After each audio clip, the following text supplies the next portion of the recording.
Okay, we're back finishing up chapter 31 of Genesis today. Last time we got up to, I believe, verse 35. Just a quick review of, I got a good map here for Jacob's journeys here, if you can see that.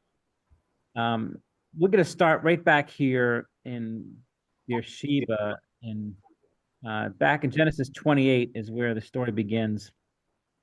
And there you have Rebecca's pregnant with the twins, and she's told something. The word of the Lord comes to her.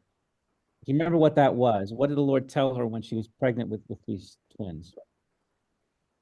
The older would serve the younger. Yeah, the older would serve the youngest. So you immediately you're as the story begins, you keep your eye on that younger son, Jacob. He's the one whom the Lord has chosen, that he'll be the greater of the two. But it doesn't seem that way when you go through it. We have Esau, who becomes a skilled hunter and a chef, I guess, extraordinaire that pleases his father's palate. And Isaac, we're told, loves Esau because of the food that he ate. And he is the firstborn. He's the one who is on track to receive the inheritance, but then things go wrong for him. And the first story we're told is when Jacob is able to get the birthright from him. And how does he do it? How does Jacob, who is the second born, able to secure the birthright from his older brother? Esau came in the house and was hungry, and Jacob had food right in front of him that he had made, and he basically said, "You want it? It's going to cost you your birthright." And he just says, "Okay." Yeah. And Esau despises his birthright. It's like it isn't even so much that Jacob takes advantage of him, as it is that Esau is a godless man who despises. He's a man of his appetites, of what's in front of him, and is willing to sell his birthright for a bowl of soup, which we're told in Hebrews that's a godless man. He just devalues it.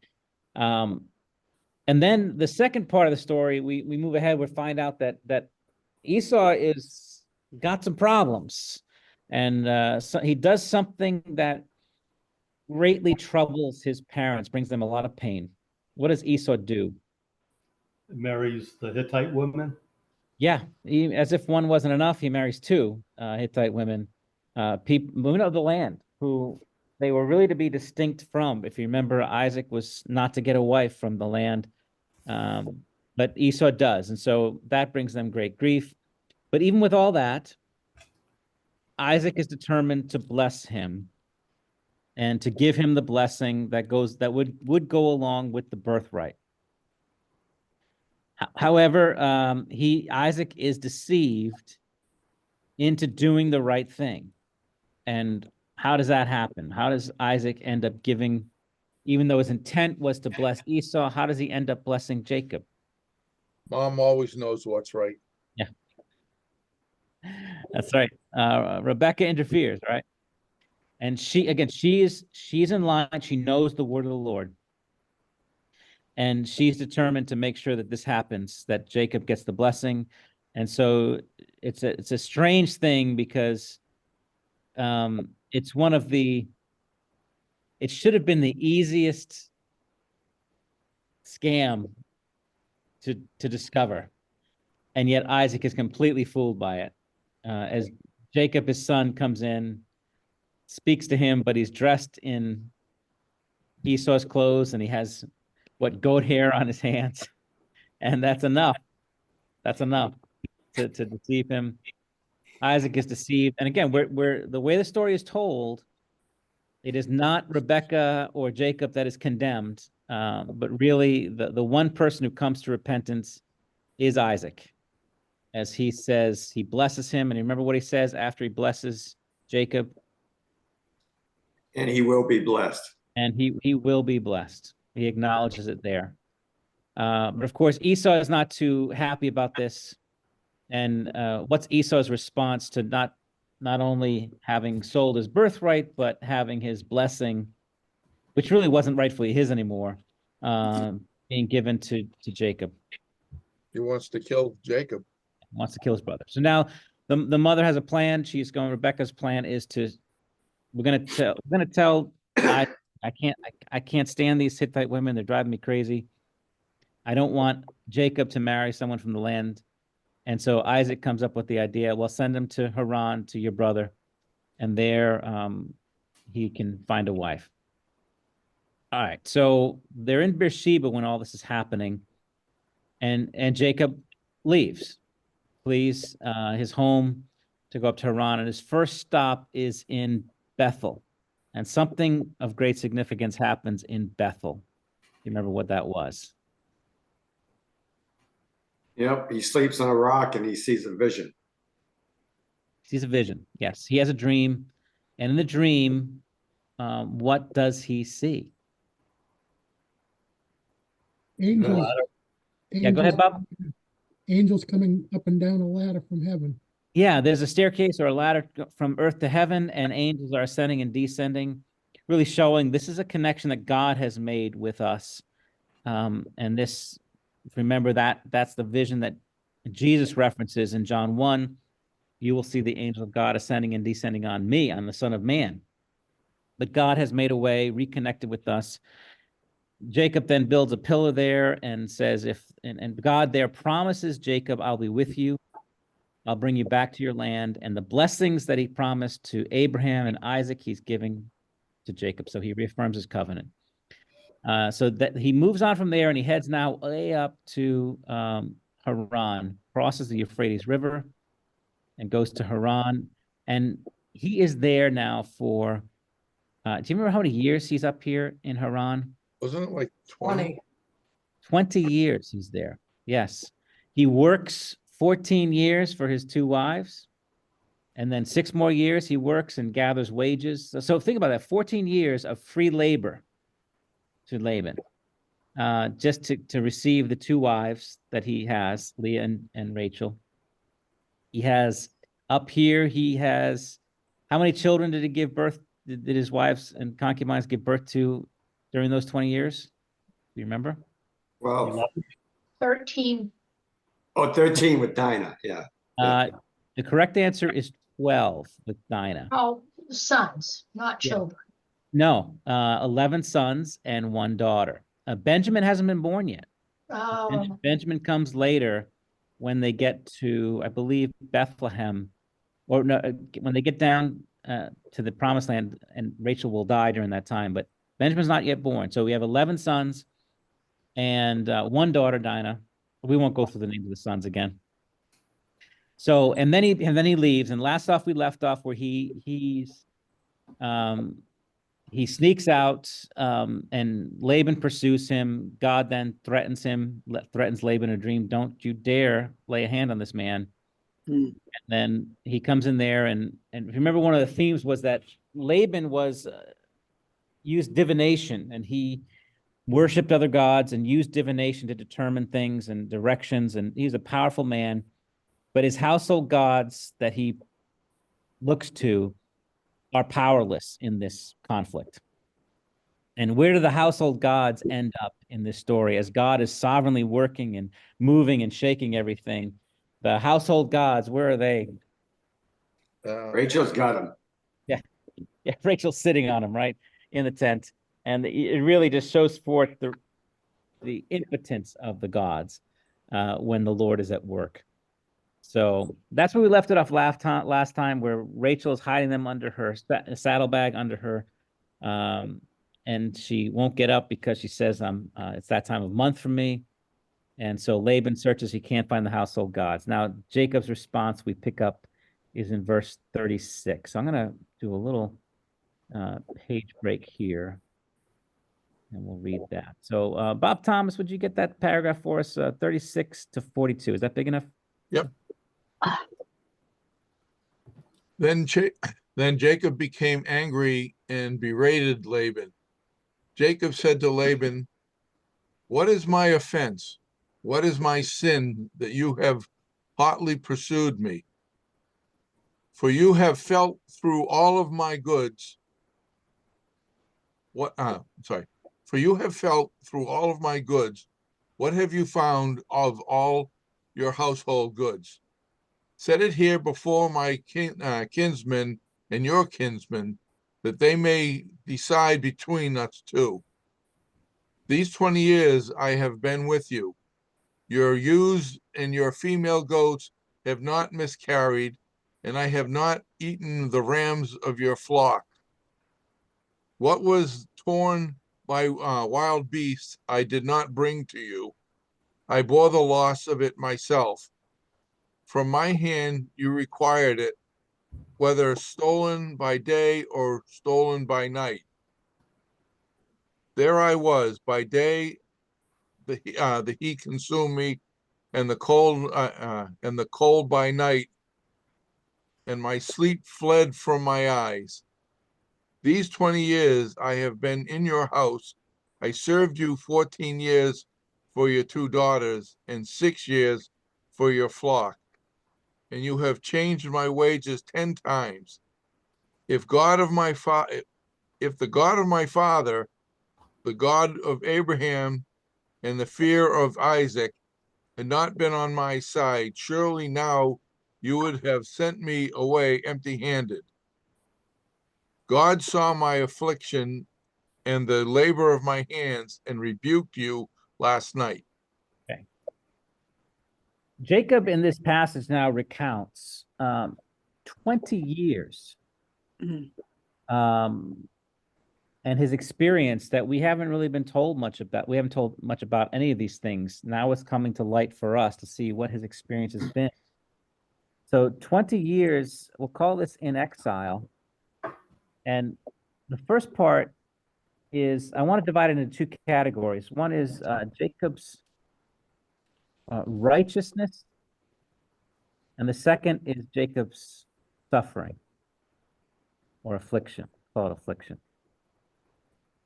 So tell me about, what do you learn about Jacob's righteousness in his dealings with in these last 20 years? What does he tell us here? He's a hard worker. Yep. He's not a loafer. Not a loafer. He's hard worker. He's done good, honest work. What else do you say about his? At the beginning, he begins with what's my offense? What is my sin?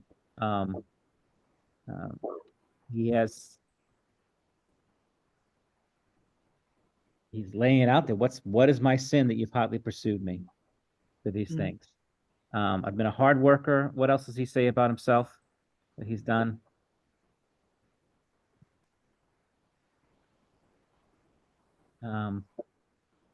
Mentioning verse 38, he gets into it a little bit there.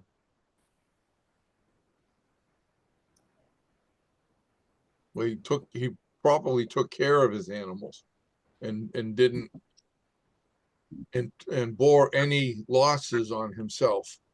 Yeah, he didn't steal or eat any of Laban's flock. He says, I have not eaten the rams of your flocks. And then he says, flock, all was accounted for, and I have been with you. Your ewes have not miscarried. He's been faithful. What did you say, Bob? You had something the way you phrased it I liked. I can't remember what it was though.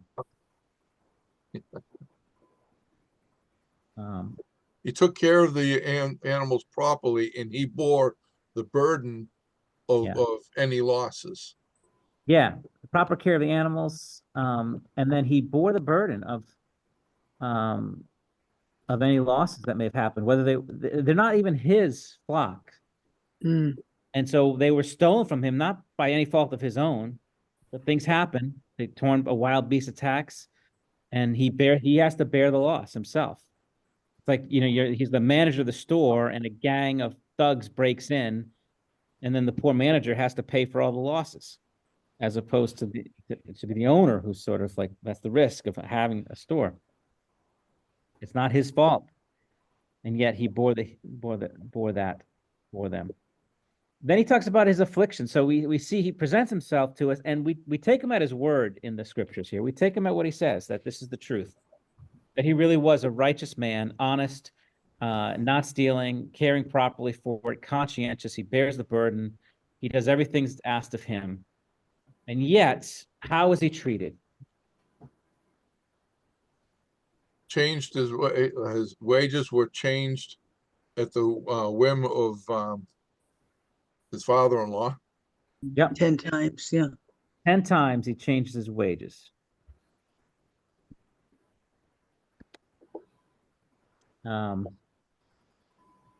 He said it was from my hand you required it was stolen by day, so one night. Okay. He talks about his experience doing this work. What kind of work was this? Like verse 40. He really couldn't, he bore the heat during the day and he couldn't sleep at night because he had to watch the animals. Consumed by the heat, cold by night, and no sleep. I mean, this is hard. This is a hard job. I've served you for 20 years, your 2 daughters, and 6 years for your flock, and you've changed my wages 10 times. And I think anything else he consumes here. And then he has the indignity. Then Laban pursues him and accuses him. of wrongdoing, which he didn't do. I mean, now technically it was Laban's daughter who stole the household gods anyway, and Jacob had no knowledge of it, and he's being falsely accused. And so now he says the one thing that he references now, we have Jacob's righteousness, Jacob's affliction, and then we can see he says something about his God.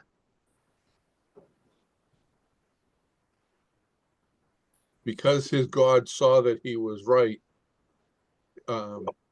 If his God was not, if he was not right in the eyes of his God, Laman would have kicked him out a long time ago. Yeah, he was. I mean, Nothing.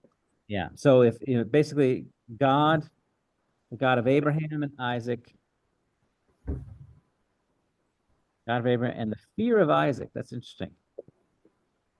Was on my side.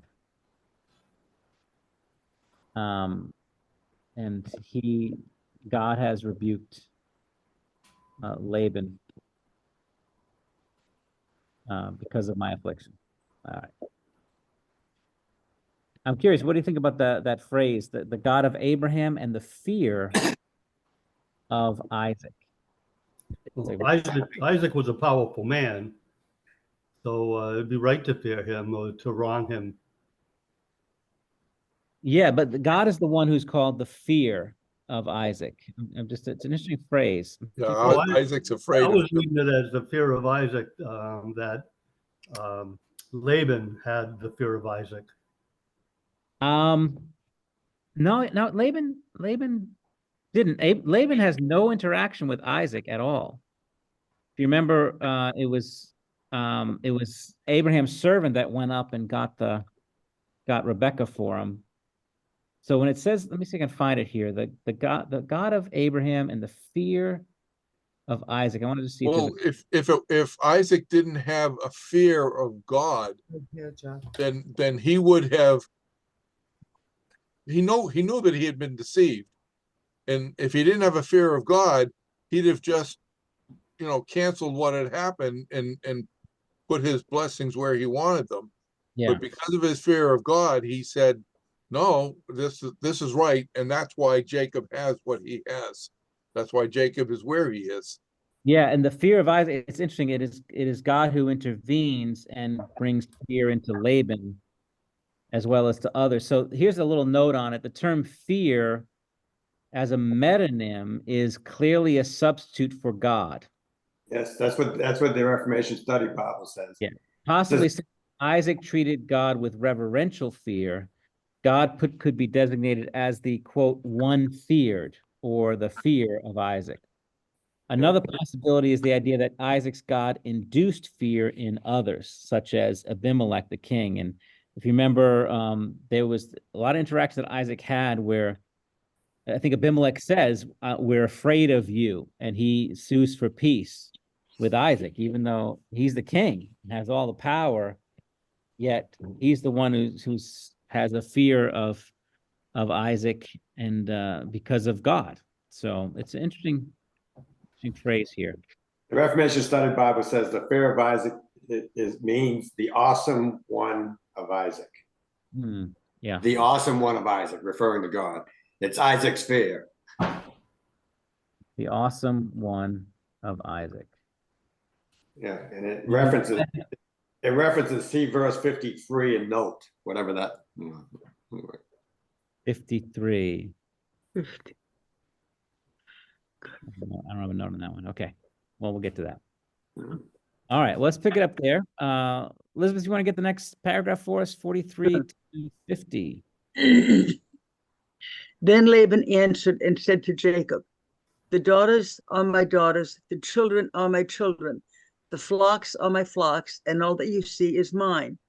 But what can I do this day for these my daughters, or for their children whom they have borne? Come now, let us make a covenant, you and I, and let it be a witness between you and me. So Jacob took a stone and set it up as a pillar. And Jacob said to his kinsmen, gather stones.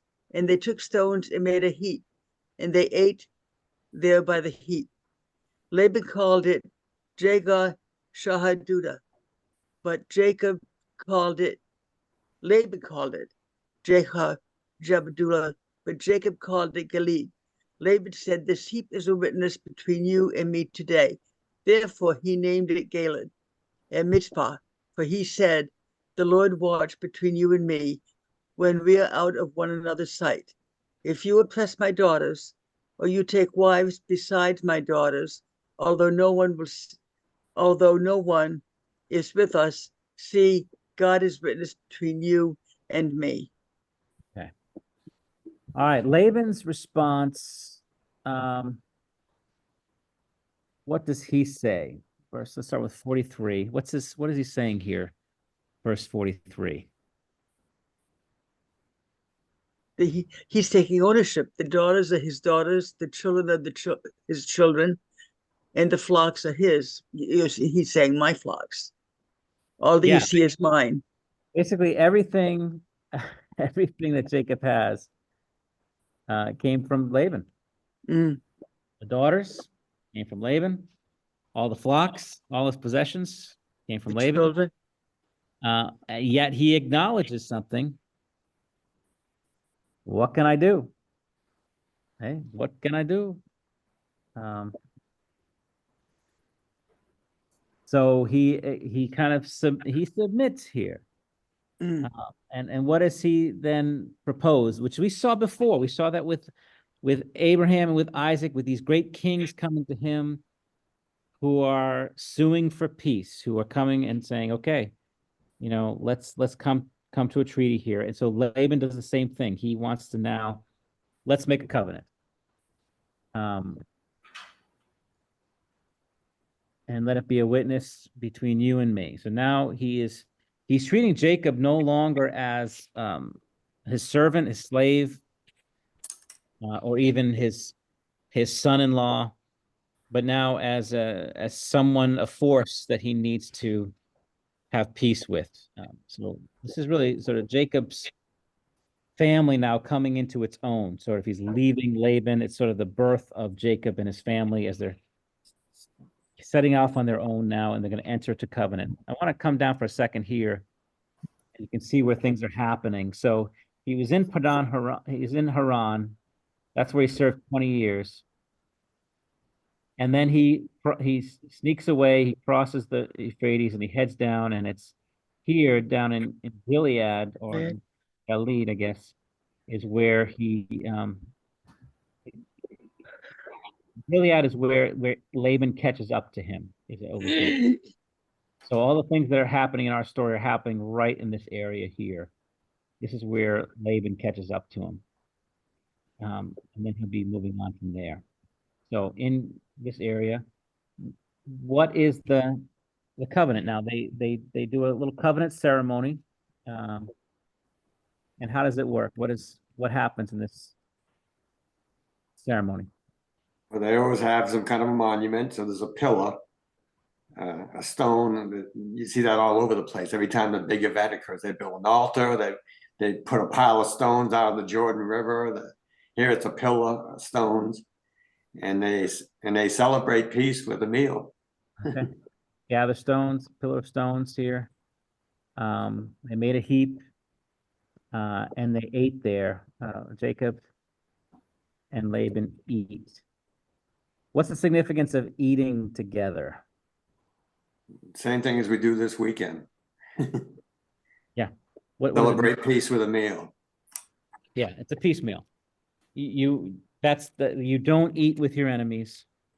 You eat with those that you are at peace with. And so that's why, when we gather together for communion, we are eating together. That's part of our worship service. We're actually eating together. It's not just a sign of our faith in Christ, but it's a sign of our peace with one another. That we've come together around this table. You don't eat with your enemies. That's why, again, the offense of Christ when not that he goes and talks to sinners. That's not the offense.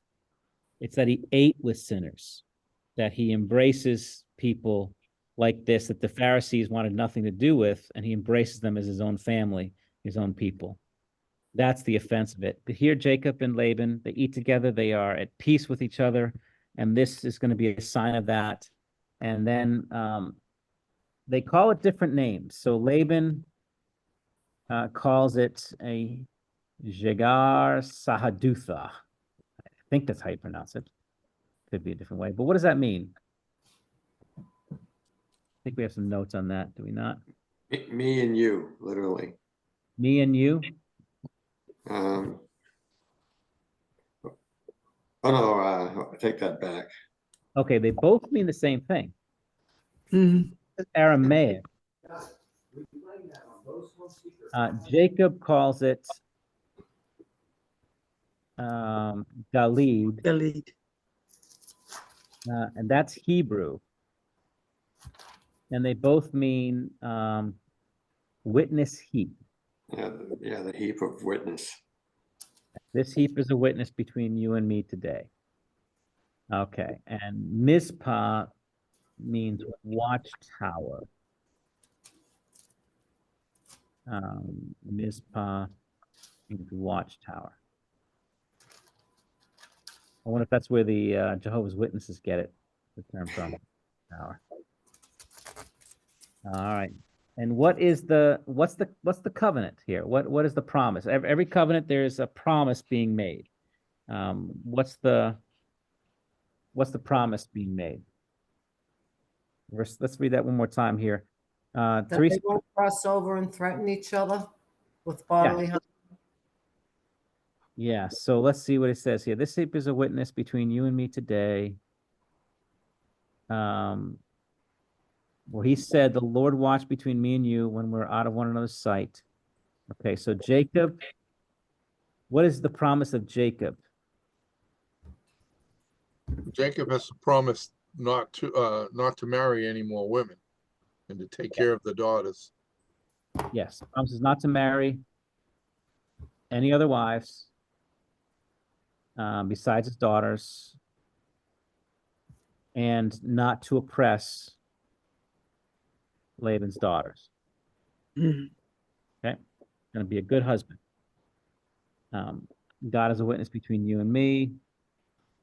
And then it will continue now with the second part of that promise, looking towards Laban. So that's the first part. So Jacob is going to confirm that he will take care of the daughters and that he will not marry others. So that's what Laban wants. Okay, pick it up there. Teresa, you want to get the next paragraph here, 51 to 54? Then Laban said to Jacob, see this heap and the pillar which I have set between you and me? This heap is a witness, and the pillar is a witness, that I will not pass over this heap to you, and you will not pass over this heap and pillar to me to do harm. the God of Abraham and the God of Nahor, the God of their father, judge between us. So Jacob swore by the fear of his father Isaac. And Jacob offered a sacrifice in the hill country and called his kinsmen to eat bread. They ate bread and spent the night in the hill country. Early in the morning, Keep going. Early in the morning, Laban arose and kissed his grandchildren and his daughters and blessed them. Then Laban departed and returned home. Okay. All right. So Laban then speaks to Jacob and says, okay, this heap and the pillar which I've set between you and me to witness. And the promises of Laban's promises. So we have Jacob's promises. Now Laban says what regarding his part of the deal here? He won't cross over and to do Jacob any harm. Yep. So I will not pass over this heap to harm you, and you will not pass over this heap to harm me. Will not pass over. Thank you. Pass over this heap to harm me. All right. So he sets up this heap as a boundary. So this is the line now. Go down a little bit here. Here we are in Gilead here. So this is sort of the boundary for them where Laban says, I will leave you in peace here. I will not pursue you here, and I will not do you no harm. And you can continue on your way. I will not cross in and give you any harm. I'll trust you now. God will be the witness. Notice he says, the Lord be the witness now. Neither of them can enforce this. Laban cannot enforce that Jacob will be a good husband, that he will not take wives, that he will not oppress his daughters. But he says, may the Lord watch between us while we're absent from each other, because I can't keep an eye on this. The Lord will avenge. The Lord will take care of business. Let's invoke his name. And you're going to make a promise before the Lord that you're going to do this. And then he'll return home. And then he makes his promise, I will no longer pursue you or seek to do any harm toward you. And likewise, you the same to me. So we enter a nice peace treaty here between the two. Something more interesting is happening, though, in the next part, 53, where he says, okay, he now Laban invokes the name of God. This is interesting here. Remember, Nahor. what's that again? Who is Nahor? Yeah, who is Nahor? He was one of Abraham's sons, along with Haran. No? He's Not his his brother. son. He's his brother. He's the Oh, brother. father of Laban. Brother. That's right. Thank you. Yeah. Yeah, Thank so if you, you remember Abraham, Nahor, and Haran. Yeah. are brothers. And if you remember, Haran dies. Okay, who is Haran? Who Lot's else? father. That's Lot's father. Haran dies. He is Lot's father. And Terah, their father. Remember, Terah is their father. So these are the let me pull back a little bit here. So the sons of Terah. Everybody is related to Terah, if you remember. All this character story can be brought back to Terah. These are the Abraham, Nahor, Haran, Laban, Rebecca, Rachel, Leah. Everybody comes from Terah. The whole family of salvation comes from him. He has three sons: Abraham, Nahor, and Haran. And Haran dies, and he's Lot's father. So he takes him. But Nahor, he had a son. Remember his son? You remember it is? Bethuel. And Bethuel is the father of, Rebecca. yeah, and Laban and Rebecca. It's all coming back to you here. So we have, so when you look at it, so Nahor is Laban's grandfather. And he says, so Abraham and Nahor are all, it's interesting, the God of Abraham is also the God of Nahor. They are worshiping the Lord. Nahor is, so Laban has knowledge of the Lord. Because remember, it was when Abraham's called out of Ur of the Chaldeans by the Lord, he takes with him Terah, and they travel up to Haran. That's where they settle first. And so that whole area has knowledge of the Lord through Abraham's time there, through the Terah's time. And so Nahor, I'm assuming, came with them there, and he has knowledge of the Lord. And so Laban is invoking not only Jacob's grandfather, he's also invoking his own grandfather. And the God of their father. Who is the God of their father? Who is their father?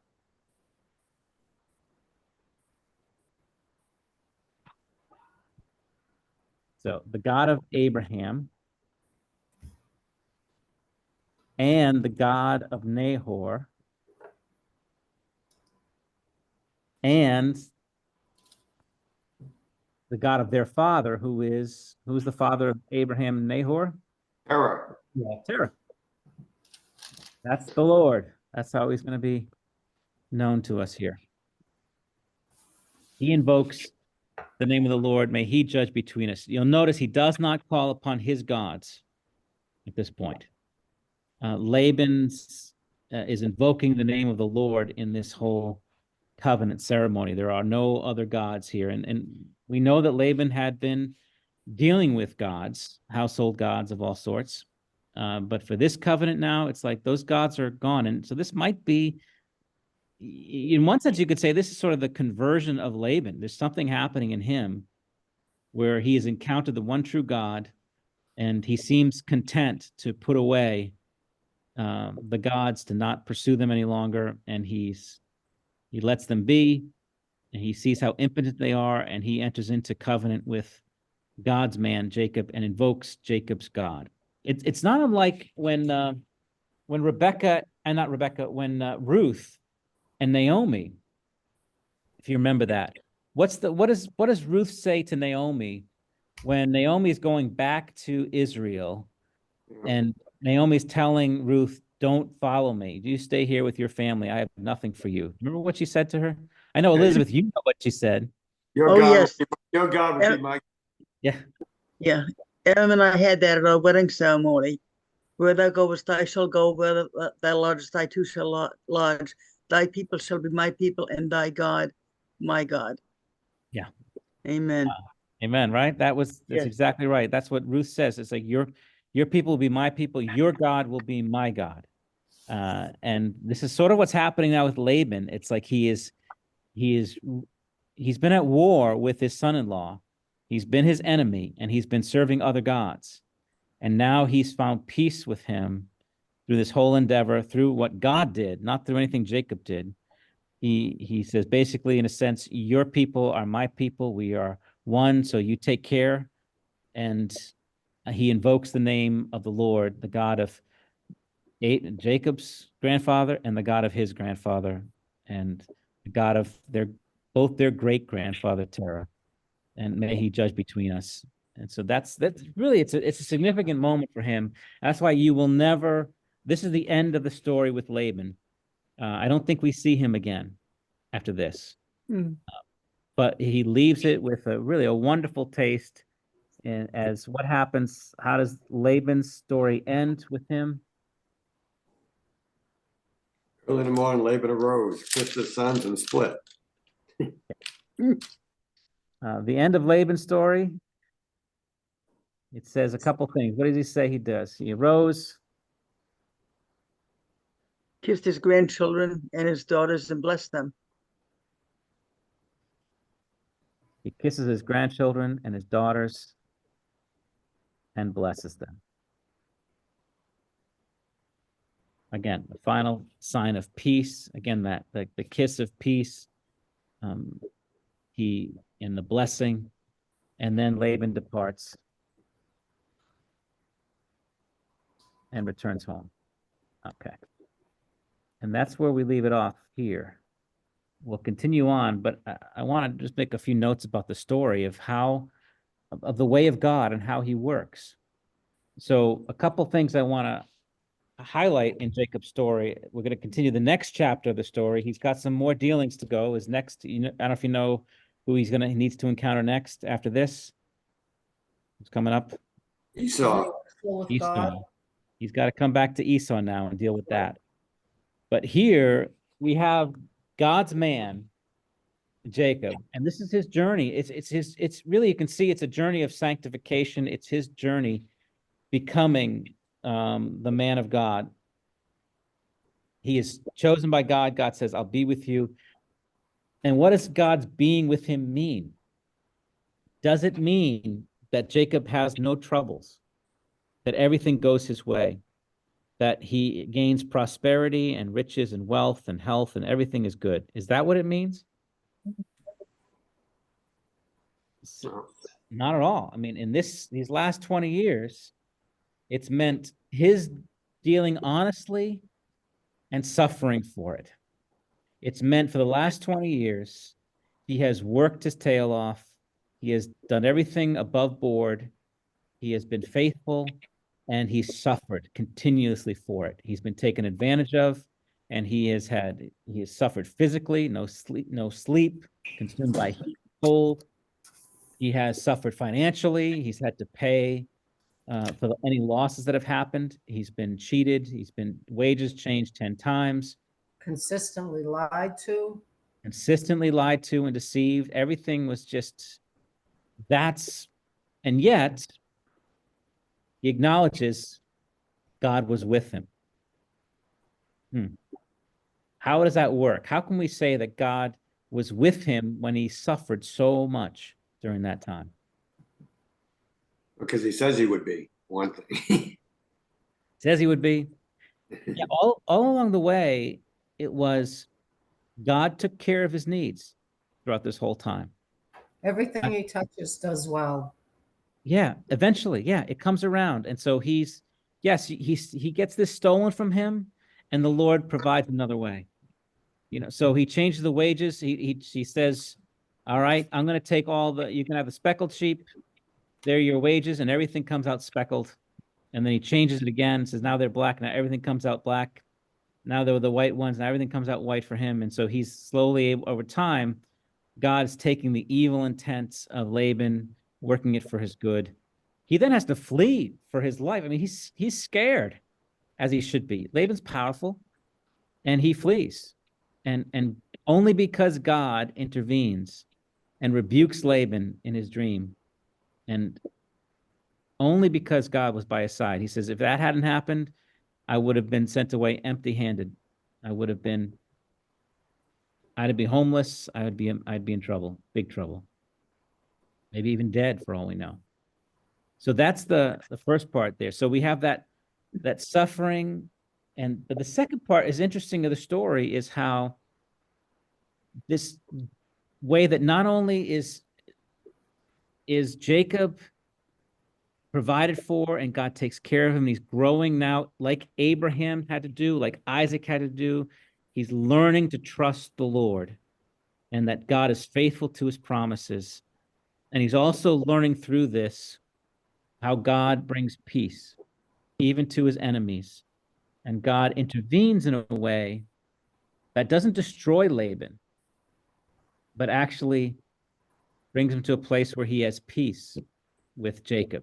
That's why I love the story, because it doesn't end with Laban being humiliated and destroyed. It ends with Laban coming to peace with his family and Laban kissing his grandchildren and daughters and blessing them. That's how the story ends. That's the way to end it. The beautiful picture of reconciliation in the gospel. I've been reading Tolstoy's book War and Peace, and there's a great mini series on I think you can get it on Amazon Prime from BBC that they did a mini series on War and Peace, and it carries that theme of forgiveness in it, which is really great, and it's so cheers the heart because Tolstoy is a Christian. He's a little strange guy, but he was a Christian. And in the story, you have these main characters who you're rooting for, and then there are their enemies. There's this particular guy who is just a horrible deviant who, just destroys this man's marriage and all this other things. And he's just this horrible guy. And at the end of the story, it doesn't end with this deviant man being destroyed and cast out and humiliated. It ends with the one whom he harmed forgiving him and and having a moment where he can say, I actually love this man, even after all that's happened. It's a powerful scene, very moving, but that's the glory of the gospel, is that you have not just peace with God, but through the Lord. When we come to the one true God through Christ, we have peace. Even with our worst enemies, there's peace and we're reconciled. So that's the section of Jacob's story. I think we'll kind of end there and pick up the next chapter with Esau later on. Any last comments or questions before we break on this? We won't be here, we won't be meeting next Friday, right? Yeah, no Zoom Bible study next Friday. Yes, we have been invited for a little quick getaway, so we won't be around for that time. I'm gonna stop recording.